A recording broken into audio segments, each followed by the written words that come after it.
Hello, my friends, and good morning. Rodolfo Rodriguez coming to you from Aurora, Illinois. And this morning, I want to cut a quick video on my takeaways on Anthony Robbins' Personal Power 2 audio tape 1. I just started this journey to go through all of Anthony Robbins' personal development courses, books, tapes, and live events over the course of the next over 12 months. My goal is to have it all done by the completion of 2015.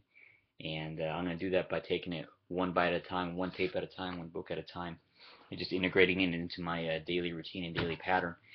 And so from this morning, Personal Power 1, my big takeaway from it is starting with the end in mind. It is very, very, very, very natural to fail. And in fact, everyone who's in the Hall of Fame for any sport, in reality, they are the person who has failed the most. Someone who has a 30% batting average means they strike out 70% of the time, but they have to swing the bat more than everybody else in order to get to the Hall of Fame.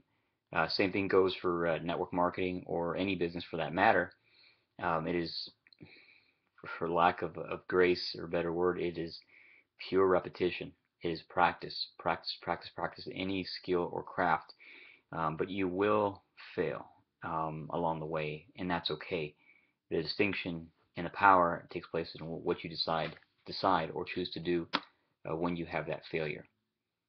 When you fail, you can choose to do two things. You can see it as an obstacle, or you can see it as an opportunity.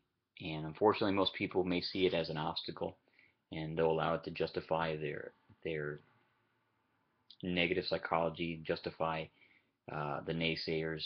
They said it wouldn't be possible, you couldn't do it. Even your own naysaying inside your own internal dialogue, and you'll give yourself an out to quit moving forward at the task in hand.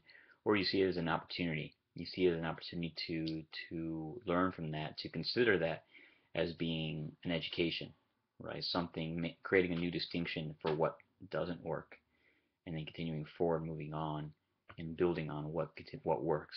It's all a cycle. It's an iteration cycle. It's rejection, correction, rejection, correction, rejection, correction. Just like an airplane. Me having a background as a pilot, a great analogy Anthony Robbins gave, going hand in hand with starting with the end in mind. When an aircraft takes off from one location and it's heading to another destination, it takes off knowing where it's going to get.